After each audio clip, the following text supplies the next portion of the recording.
பிந்தி போறீங்களா? பிந்தி போனாலும் பிரச்சனை இல்லை, தேவன் உங்க கூட இருப்பாரு.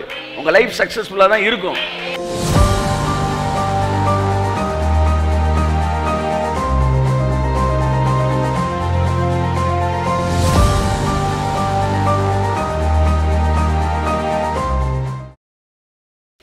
நீங்கள் அமைதியாயிருங்கள், தேவன் எல்லாவற்றையும் செய்து முடிப்பார். ஆமென். ஓய்வு நாள் வேலை செய்வதை பெருமை என்று பழைய ஏற்பாடே சொல்லுது. ரெஸ்ட்ல இருக்கும்போது வேலை செஞ்சால் பெருமையாது. அதனால நம்ம அவசரப்பட்டு ஏதாவது ஒன்று செஞ்சு இடக்கு முடக்கா பண்ணி எதையாச்சும் ஒன்று நம்ம வருத்தப்படுற மாதிரி ஒரு வேலைகளை செஞ்சிடறோம். அதான் ஹேகின் சொல்லுவார், வாக் வித் காட்.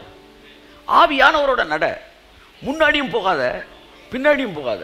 அவர் கால் எடுத்து வச்சா நீ வை, மேகம் நகலும் போது நகலு, மேகம் நகலாம உட்கார்ந்தா உட்காரு. 10 நாள் நகலன்னா 10 நாள் உட்காரு, 5 நாள் நகலன்னா 5 நாள் உட்காரு. மேகத்துக்கு முன்னாடியும் போகாத, கர்த்தருக்கு பின்னாடியும் போகாத, கூடவே நட அப்படின்னு முடிச்சிடறாரு ஹேகின். முடிச்சுட்டு அடுத்த பேராகிராஃப் எழுதுறாரு, ஒருவேளை நீ கூட நடக்கா மிஸ் பண்ணிட்டினா பிந்தியாச்சும் போடா, உனக்கு முன்னாடி கர்த்தர் இருப்பாரு, அப்படியே போயிடலாம்.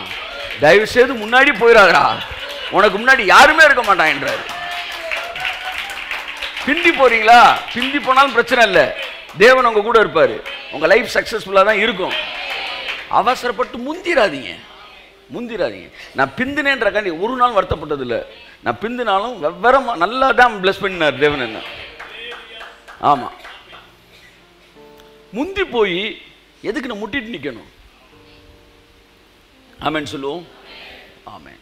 ஆகவே அன்புக்குரியவர்களே, பி ரிலாக்ஸ்டாக இருங்க, இருங்க. உங்கள் வாழ்க்கையில் ஒரு நாள் கூட ஆசீர்வாதத்தில் குறையாது.